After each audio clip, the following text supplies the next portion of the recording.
this shit, I'm taking it over.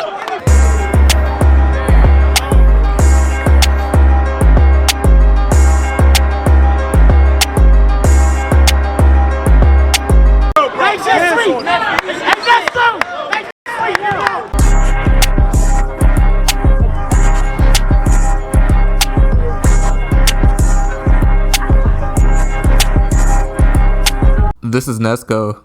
The Delaware native has quickly made a name for himself in the YouTube one-on-one scene.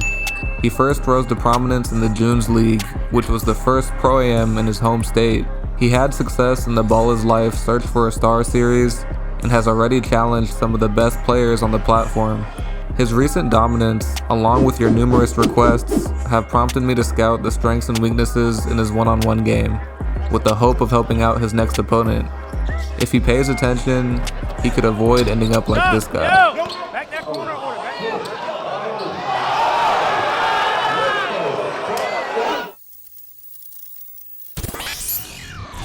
Alright, so starting with strengths, Nesco has a crazy handle.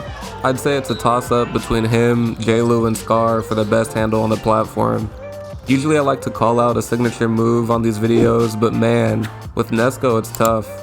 He was able to drop Frank Nitty, Moon, and Pichon within a couple of weeks, so trying to stay in front of him is definitely a nightmare.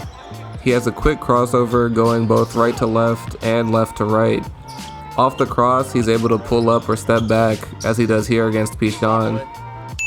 He also has a great change of pace. After getting his defender off balance, he likes to use a head fake or a hesitation to get his defender to ease up.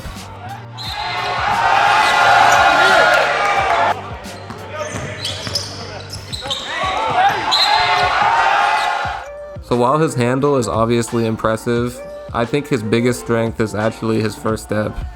Nesco has played against some good physical defenders, but none of them were really able to keep him in front. There are a couple factors here. One, he gets really low to the ground on drives, which always gives you an advantage when attacking the basket. Secondly, he's great at noticing and attacking out of position defenders. Here off the catch, Nesco notices his defender standing straight up and immediately spins baseline for the layup. You're not going to get away with overplaying him on the catch, as he's just going to spin off and get by you every time. But thirdly, and probably most importantly, Nesco plays strong with the ball. If you haven't watched the Junes League before, they barely call any fouls over there, which means if you play soft, you're not going to be able to score. Nesco has been so successful because when he attacks the basket, he welcomes the contact. Watch on this possession against Moon.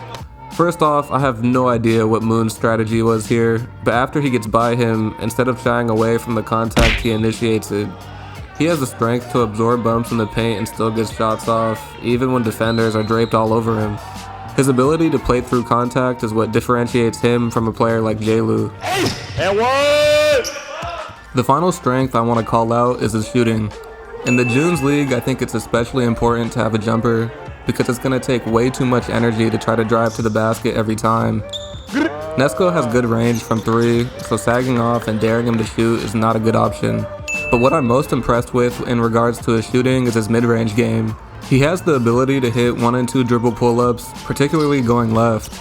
This is rare in the one-on-one scene. A lot of guys can hit set jumpers, but the next level is being able to pull up without looking awkward or uncomfortable. Only Cam has a pull-up jumper game that competes with Nesco's. Game time. Game time. Oh my God. That's a lot.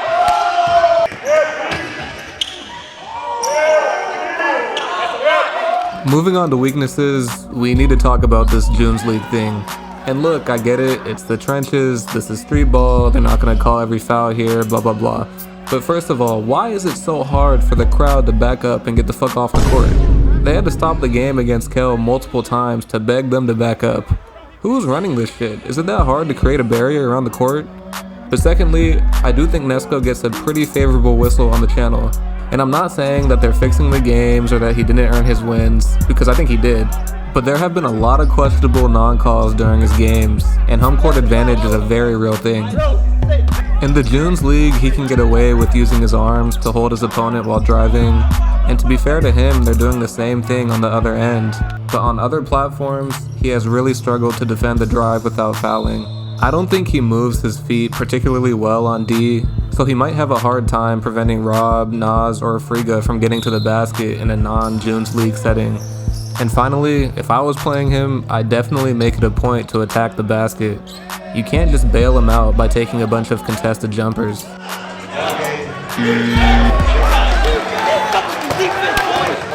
Overall, I have Nesco ranked on my all YouTube first team, next to Fombi and Uncle Scoob. His recent wins against Moon and Scar were very impressive, and his game is pretty well suited for a one-on-one environment.